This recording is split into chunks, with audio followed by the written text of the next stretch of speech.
मानवी ने अपना चेहरा स्कार्फ से नहीं ढका था, इसलिए उसकी माँ चंद्रिका जी काफी गुस्से में थी। उन्होंने एक और चप्पल उठाकर मानवी की तरफ फेंका। ये देखकर मानवी जल्दी से भाग गई और अपने पिता के पीछे छुप गई। उसके पिता मुस्कुराते हुए बोले, बेटा तुम अब मुझे क्यों पिटवाना चाहती हो? तुम क्यों ऐसी हरकतें करती हो? मानवी बेचारी सी शक्ल बनाकर बोली, आपने प्रॉमिस किया था कि जब हम डलहौजी आएंगे तो घूमने जाएंगे, लेकिन आप लोग तो मुझे लेकर जाते ही नहीं है। हम यहाँ फार्म हाउस में रहने के लिए थोड़ी आए हैं, मुझे भी घूमना फिरना है। वो थोड़ी रुक कर बोली, अब मेरे चेहरे के कारण क्या मुसीबत आएगी ये मुझे कोई नहीं बताता, तो मैं क्या करूँ? मैं कोई कैदी थोड़ी हूँ। अगर मैं कहती हूँ कि मुझे पेंटिंग के लिए बाहर जाना है तो वो जाने नहीं देती, इसलिए मैं बिना बताए चली गई। पिछले 3 सालों से वो डलहौजी आने की जिद कर रही थी। उसे पहाड़ देखने थे, घूमना था। इसी वजह से इस बार सिंह फैमिली उसे यहाँ लेकर आई थी, लेकिन यहाँ भी उसे हमेशा सबके साथ ही रहना पड़ता था। ना तो वो दोस्त बना सकती थी और जो दोस्त उसकी थी वे उसके घर नहीं आ सकती थी। चंद्रिका जी वहीं लगे सोफे पर बैठ गई। उनकी आंखों में उदासी और दर्द था। उनके पति तुषार सिंह और उनकी सास इंद्राणी सिंह ये सब देख सकते थे, लेकिन मजबूर थे। अपने बच्चों के सामने वे पुराने अतीत को नहीं ला सकते थे। इसलिए तुषार जी ने बात पलटी और बोले, मानवी तुम्हें अपनी माँ की बात माननी चाहिए। अगर तुम्हें बाहर जाना है तो किसी को साथ लेकर जाओ।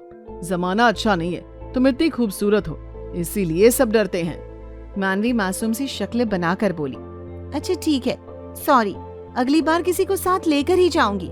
इतना कहकर वो वहाँ से अपने रूम की तरफ चली गई, क्योंकि 11 बजे उन्हें यहाँ से निकलना था, अपने शहर दिल्ली के लिए। वही शहर जहाँ वो पली बड़ी थी और जहाँ वो अपने परिवार के साथ रहती थी। उनके जाने के बाद इंद्राणी जी अपनी बहू चंद्रिका के पास बैठी और बोली, तुम उसके मन में क्यूरियोसिटी पैदा कर रही हो। इस बात को बीते 19 साल हो चुके हैं। हम बहुत आगे बढ़ चुके हैं। देहरादून छोड़ दिया, अब दिल्ली जैसे बड़े शहर में है। उसे कोई ढूंढ नहीं सकता, लेकिन तुम जैसे उससे पेश आती हो, कहीं वो क्यूरियोसिटी में सच जानने ना निकल पड़े। वो थोड़ी रुकी और फिर बोली, और फिर वो अपने अतीत की तरफ लौटना शुरू कर देगी। चंद्रिका जी ने अपनी आंखें खोलते हुए कहा, माँ अब जानती है मैं उसे बचाना चाहती हूँ उस हैवानियत की दुनिया से। इंद्राणी जी ने उन्हें टोकते हुए कहा, तो फिर तुम इस तरह कैसे कह सकती हो? अगर तुम उससे हमेशा अच्छी तरह से पेश आओगी तो वो तुम्हारी बात जरूर मानेगी। इतना कहकर वो चुप हो गई। तभी तुषार जी उनके पास बैठकर उनका हाथ पकड़ते हुए बोले, उसे उड़ने दो। अगर तुम उसे छुपा कर रखोगी तो एक न एक दिन सब सामने आ ही जाएगा। उसे अपने सपने पूरे करने दो। इस तरह रोक कर रखोगी तो उसकी जिंदगी कैसे चलेगी? कल को उसकी शादी करोगी तो क्या सारी उम्र उसे घर में ही रखोगी? उन्होंने आगे कहा, हम सब पुराना अतीत भूल चुके हैं। उसके सामने वो सच कभी नहीं आएगा। मैं आने ही नहीं दूंगा। वो मानवी सिंह है, सिंह परिवार की सबसे लाडली। उसे जो चाहिए उसे करने दो। चंद्रिका जी ने आंखें बंद कर ली। अतीत बहुत ही खतरनाक और डरावना था। मानवी को छिपाने के लिए उन्होंने 18 साल तक लगातार मेहनत की थी, लेकिन अब भी बहुत सारे सवाल थे कि वो उसके लिए और क्या कर सकती है और अब आगे क्या करना होगा। दूसरी तरफ डलहौजी के एक बड़े से फार्म हाउस में 50 से भी ज्यादा लोगों की टीम खड़ी थी। सबके चेहरे पर डर साफ नजर आ रहा था। वे घबराई हुई नजरों से एक दूसरे को देख रहे थे, क्योंकि वे जानते थे कि जिनके लिए वे यहाँ आए हैं वो इंसान कितना खतरनाक और डरावना है। वे सभी एक बिजनेस मीटिंग के लिए आए थे। सुबह उनका बॉस सिर्फ 15 मिनट के लिए बाहर गया था और उसी दौरान उस पर इतना बड़ा हमला हो गया। सबसे हैरानी की बात ये थी कि किसी को भी ये नहीं पता था कि उनका बॉस अकेले बाहर क्यों गया और ये सब हुआ कैसे। उनका सिक्योरिटी हेड भी बुरी तरह घबराया हुआ था। वो बार बार अपने माथे का पसीना साफ कर रहा था, क्योंकि वो जानता था कि उसका बॉस जितना सीधा दिखता है उतना है नहीं। वो किसी मौत के देवता की तरह था। उसकी आंखों में ही एक डरावनी सी भावना झलकती थी। वो किसी हैवान से कम नहीं था। इस वक्त वो खून से लथपथ पड़ा था। उसे 3 से ज्यादा गोलियां लग चुकी थी, लेकिन फिर भी वो सिगरेट के कश लेते हुए डॉक्टर को घूर रहा था। डॉक्टर को वो ऐसे देख रहा था जैसे अपनी आंखों से ही उसे खत्म कर देगा। उसे अपने खून बहने से कोई फर्क नहीं पड़ रहा था। डॉक्टर ने जब उसे बेहोशी का इंजेक्शन देने की बात कही तो उसने डॉक्टर की गर्दन पकड़ ली और गुस्से से कहा, मुझे फर्क नहीं पड़ता, जितनी जल्दी हो सके गोलियां निकालो, मुझे फ्लाइट पकड़नी है। डॉक्टर डरते हुए बोला, ये पॉसिबल नहीं है, आपको बहुत दर्द होगा।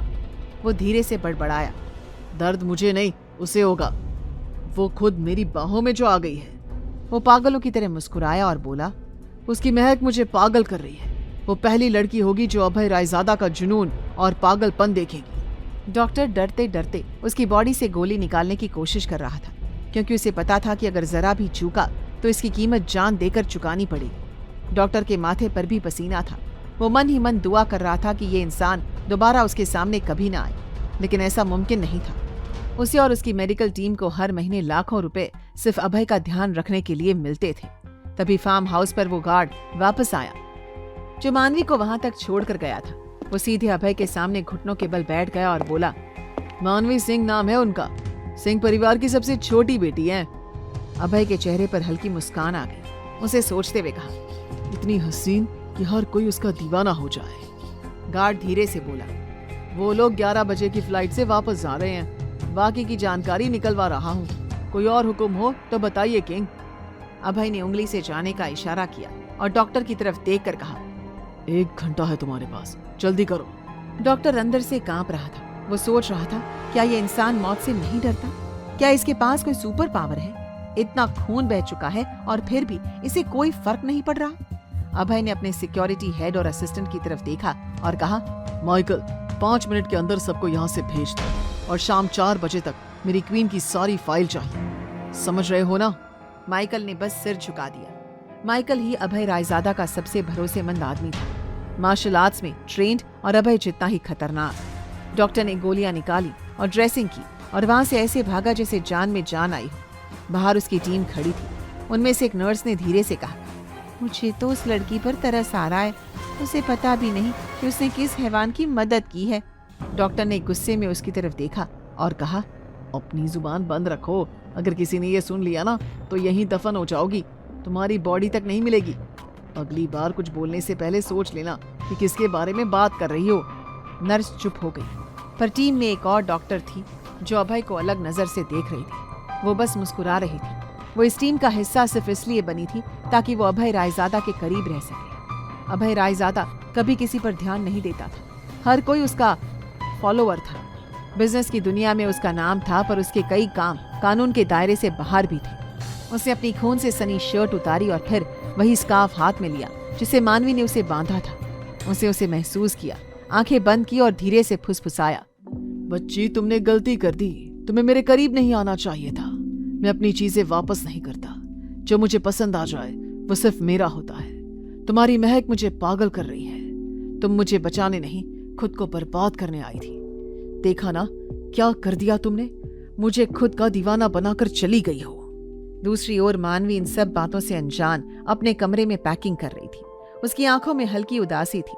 उसे पहाड़ बेहद पसंद थे। दिल से जुड़ा हुआ सा लगता था ये इलाका। उसे समझ नहीं आता था कि दिल्ली उसका घर होकर भी कभी उसका घर क्यों नहीं लगता था। उसे घूमने सिर्फ इस शर्त पर लाया गया था कि वो वापस जाकर दिल्ली में ही कॉलेज शुरू करेगी। वो चुपचाप बैठी थी कि तभी उसके दोनों भाई कमरे में आए। उन्होंने उसे उदास देख लिया और एक ने मुस्कुराते हुए कहा, यार तू चिल क्यों नहीं करती? मॉम तो घर जाकर फिर से ठीक हो जाएंगी। तुझसे कितना प्यार करती हैं वो। दूसरे भाई ने कहा, तेरी हर पसंद का ध्यान रखती हैं, हमें तो डांट देती हैं। तुझे तो कभी ऊंची आवाज में भी नहीं बोलती। मानवी हल्के गुस्से में बोली, फिर भी मुझे देखकर हिटलर क्यों बन जाती है? क्या मैं इतनी बुरी हूँ? उसका भाई हंसते हुए उसके बाल खींचता है। तू बुरी नहीं, कुछ ज्यादा ही खूबसूरत है। याद है जब तू छोटी थी और मैं तुझे अपने कॉलेज ले जाता था? लड़के तो छोड़, लड़कियां भी तुझे घूरती रहती थी। मेरा दोस्त, वो टीचर का बेटा, उसने तो कहा था कि जब तू बड़ी होगी तो वो तुझसे शादी करेगा। वो हंसते हुए आगे बोला, शुक्र है वो विदेश चला गया, वरना अब तक रिश्ता लेकर आ गया होता। इस पर मानवी भी हंस पड़ी। ये उसके लिए नई बात नहीं थी। हर कोई उसकी खूबसूरती का दीवाना था। शादी के रिश्तों की लाइन लगी रहती थी, लेकिन माँ ने हमेशा एक दीवार बनकर उसे दुनिया की नजरों से बचाए रखा। उसी वक्त नीचे मानवी की माँ बैग पैक कर रही थी। उनके हाथों में एक पुरानी एल्बम थी। तस्वीरों को पलटते हुए एक फोटो पर उनकी नजर रुक गई। उस फोटो को देखते हुए वो खुद से बुदबुदाई, उसे पहाड़ पसंद है, लेकिन मैं उसे इन पहाड़ों से प्यार नहीं करने दूंगी। जैसे तुझे जाने दिया था वैसी गलती दोबारा नहीं करूंगी। मैंने 19 साल उसे दुनिया से छिपा कर रखा है, आगे भी ऐसा ही करूंगी। अब उसके लिए ऐसा लड़का ढूंढूंगी जो उसे हर नफरत और डर से बचा सके, बिल्कुल मेरी तरह। उनके चेहरे पर चिंता साफ झलक रही थी।